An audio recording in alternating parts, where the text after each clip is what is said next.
ओम नमो भगवते वासुदेवाय। चाचा श्यामू व भतीजा गुठलू का आज लास्ट किस्सा है, लेकिन अति शिक्षाप्रद भी है। और मनुष्य कभी कभी अति लोभवश कभी कभी अपनों को भी नहीं बख्शता, जो कि भारी अन्याय और पाप कर्म है। सुनना, किस्सा पूरा सुनना। अगले दिन चाचा श्यामू एक और नए आदमी को समझा बुझाकर रास्ते में पढ़ाकर लाया कि तुम्हें मेरे भतीजे गुठलू से क्या बात करनी है और शादी की बातें करनी हैं, जो केवल मनगढ़ंत और झूठी थीं। सुनिए। चाचा श्यामू को चिंता सता रही थी कि गुठलू यदि न्यारा हो गया तो जायदाद आधी रह जाएगी और कोई काम करने वाला भी नहीं रहेगा। इसलिए इस पागल को जब तक बहका कर काम की इससे काम लिया जा सके लेना चाहिए। फिर जैसा होगा साल दो साल बाद में देखा जाएगा। तो श्यामू चाचा एक और नए आदमी को समझा बुझाकर उस आदमी को घर से बुलाकर ऐसे समझा कर लाया कि ये वास्तव में गुठलू की शादी के लिए ही आया हो, और उसकी खूब आवभगत की। देखिए, वह आदमी आकर गुठलू से बोला कि आपका क्या नाम है? गुठलू बोला कि मेरा नाम है गुठलू। उसने कहा, भाई गुठलू भी क्या कोई नाम होते हैं आदमी के? गुठलू बोला, पंडित जी से अब नया नाम रखवाऊंगा बढ़िया सा। मैंने 100 रुपये उनके नाम के अपने पास रख रखे हैं दक्षिणा में देने के लिए। अब क्या आदमी बोला कि अब क्या नाम रखवाओगे? बुढ़ापे में इतने बड़े होकर नाम रखे जाते हैं क्या? लेकिन बताओ फिर भी क्या नाम रखवाओगे? गुठलू बोला, नाम रखवाऊंगा राजेश खन्ना। वह आदमी बोला, पढ़े लिखे कितने हो? गुठलू बोला, स्कूल तो गया नहीं हूँ, क्योंकि मेरी माँ को रांड हुए बहुत दिन बीत गए। मैंने अपने बाप का मुंह भी नहीं देखा। माँ मेरी नौकरानी की तरह काम करती है, और अब मेरी माँ को और मुझे ज़रूरत है एक बहू की, जो बहू मेरी माँ को सुख दे। देखो, जानता मैं सब कुछ हूँ, पढ़ा लिखा बेशक ना सही।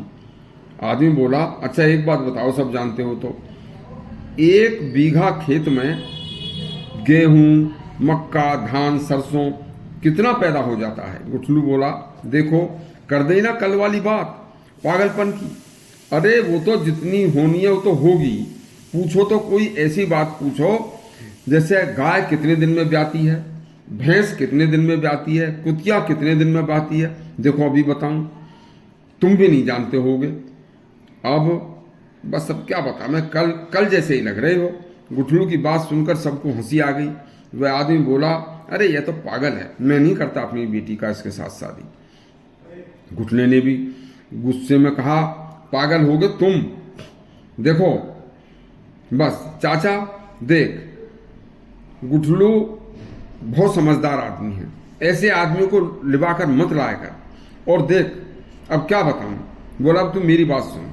देख, तू एक बात हटा दे, क्या महीना भर में ही शादी करनी जरूरी है?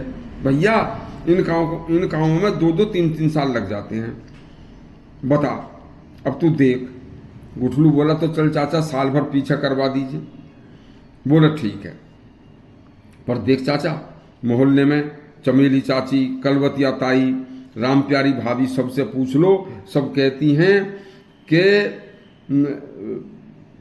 लड़का तो बहुत होशियार है, पर क्या बता मैं बेचारे का नसीब खराब है।